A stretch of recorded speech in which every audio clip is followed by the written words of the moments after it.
Korean people can't do nothing. So first, I'm going to tell you what's good about never doing nothing. Then I'm going to tell you what's good about doing nothing. And then I'm going to tell you why I think Korean people can't never do nothing and why Americans are able to do nothing. Whew. So my friend recently graduated from her master's program in science. I don't need to get too specific, but I met her, and so she graduated from her master's program. She wanted to celebrate, so she traveled to Japan and then Spain, and I feel like I'm missing a country, but yeah. So she went traveling, which is great. Good idea. That's awesome. So then I met her maybe a few days after she got back. Maybe it was a week after. I don't know, but it was recently after she got back, and I said, "Hey man, how's the traveling?" She said, "Oh, traveling was good, blah blah." I said, "Hey, how's the Beksu life? Is it awesome or what?" And she's like, "I'm really bored." And I was like, "Whoa, what? You're really bored? It's been like, you haven't been out that long." "Yeah, but I'm really bored. I need to do something." So I started applying for jobs, and I was like, whoa. Don't apply for a job. Like, take some time and just relax and do nothing.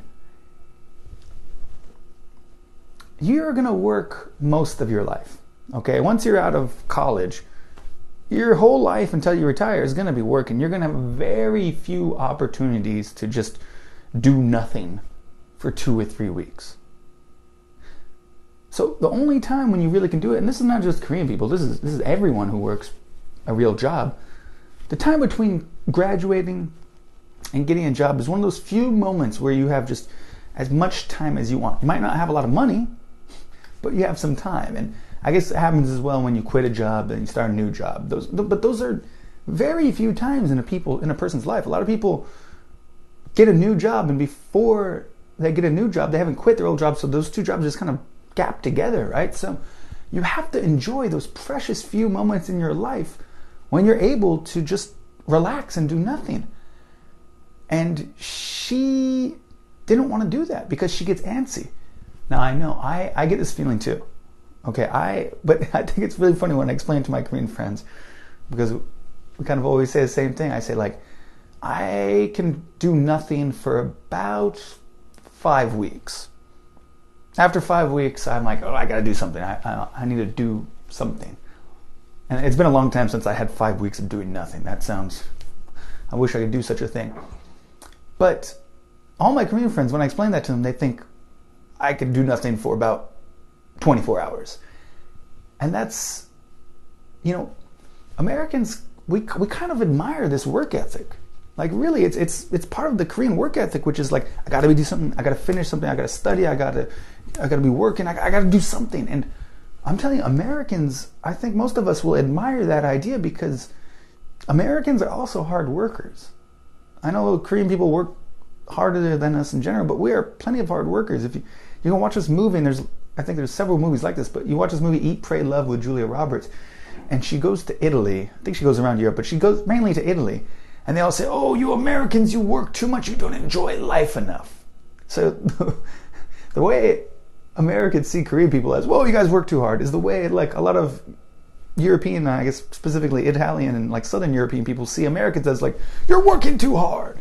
So it's kind of funny that way.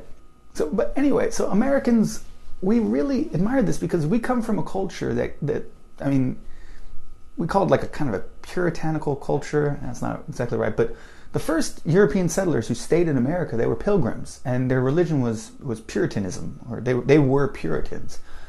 And that religion is pure, like Puritans. They were really strict, really hardworking. They worked from sun up to sundown. They were farming all the time. They were doing all that stuff. And we kind of come out of that.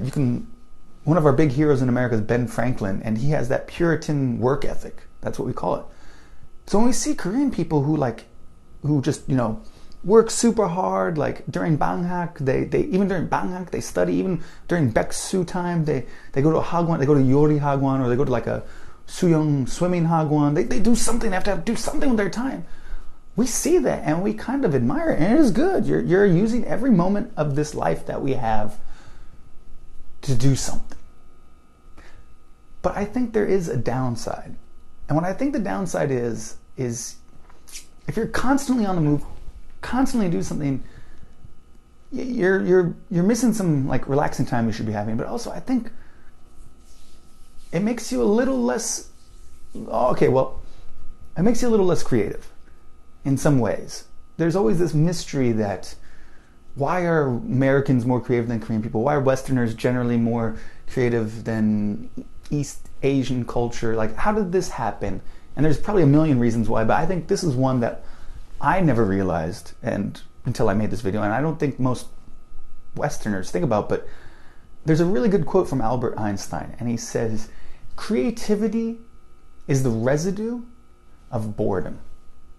And that makes a lot of sense to me, because when I make these videos, a lot of people send me messages on Facebook or on Instagram, and they say like, wow, how do you have this insight? And it's kind of creative what I'm doing, and it comes from the time where I'm just doing nothing. I just spend a lot of time letting my brain wander. I try really hard not to stare at my phone all day. When I'm walking down the street, I'm thinking about my Korean friend who said something to me. I think, well, why the hell did he think that? I mean, we all have that inner voice in our head. And sometimes the inner voice is saying, oh, I got to get dinner. Oh, man, I forgot to pick up the laundry. I need to do this. I need to do that. That's what it's doing all the time. And sometimes you need that voice to just wander around and discover and make new things. And that's what Einstein was getting at. I'm sitting in my bed trying to get to sleep, looking at the wall. I'm in the shower, right? Shower is like a great place to think. There's a lot of people, who have great ideas in the shower, because that's the one place you can't have your phone, you can't be watching TV. It's the one place where you just are doing, even in your bed, you have your phone, right? So the shower is a great place for inspiration. And that inspiration comes from just being bored. Just doing nothing.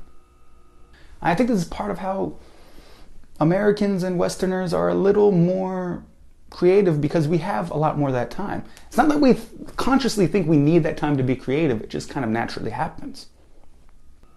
Now, when you look at American people downtown, we have this word we call a staycation. Instead of vacation, where you go somewhere else, staycation, just sit at home and just do nothing. Sometimes you travel around your city, like kind of like you feel like a tourist in your own city, but a lot of times when Americans take time off, we just stay at home and we just do absolutely zero. We have zero goals, drink some beer, sit on the couch, watch TV, just take a couple of days to just do nothing. I think that principle is really lacking in Korea.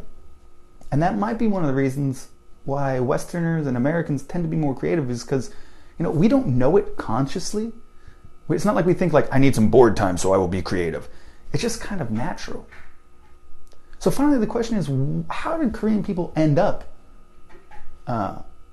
so hardworking and never having a moment of just pure relaxation time, and even uncomfortable, right? I told you my Korean friends, they get antsy after 24 hours. They have to do something.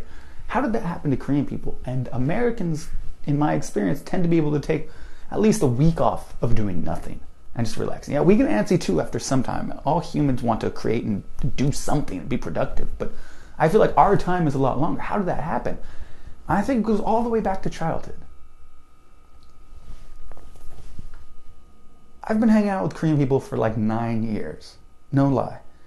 And things pop up every once in a while. I always think, oh, I know everything about Korean culture. I know, you can't surprise me. And then I think about 3 years ago, someone was telling me, I can't remember how it came up, but someone told me like, during a child's banghak, that's an opportunity to go to more hagwons. And this is her chance. She can go to the hagwons and learn more English and learn more math. And that broke my heart so much. I was like, oh my God, let the kids have some time to do nothing. I know there's this idea that the public school, the elementary school you go to, is not where the real learning done. The real learning is done at the hagwon, where kids can get ahead and they can be in 5th grade learning 8th grade math, and then they'll kill sunung and everything will be great, and all that stuff, right? So as a child, you're programmed that when you have vacation time is your opportunity to do other stuff, get other stuff done. Americans have the opposite. During our vacation, so here's an old joke, which is, what are the 3 best things about being a school teacher? June, July, and August. Because we have this huge summer vacation in America. And during that time, we don't go to hagwons. We don't have hagwons in America. Thank God. So we learned in that time as kids to just kind of do nothing. And during that boredom time,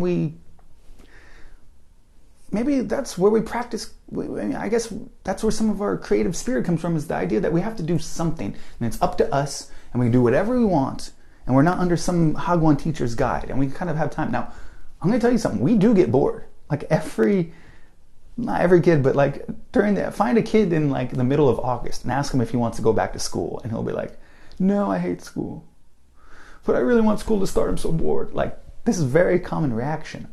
But there's a big problem with this too, is that they've done studies where by the time the kids come back to school in September, after having 3 months of vacation, they lose a lot of information. By the end of their school year in like June, they're at the maximum education, and then through summer they just forget a bunch of stuff, and then when they come back, they have to be kind of re-taught this stuff. So it's kind of a problem having too much time of doing nothing. But we learn this kind of skill of being able to relax and do absolutely nothing. So I think spending all your time, even during your vacation, to get something done, travel or learn English or something, that's good, but it kind of hurts your creativity. And at the same time, just doing absolutely nothing for too long of a period of time is too much. So I don't think either one's right, and I think the answer is kind of somewhere in the middle. So if you like my video, give it a thumbs up. If you hate my video, give it a thumbs down. If you love me, if you hate me, subscribe. Follow me on Facebook, follow me on Instagram, and my most important thing that you must do is have an awesome day.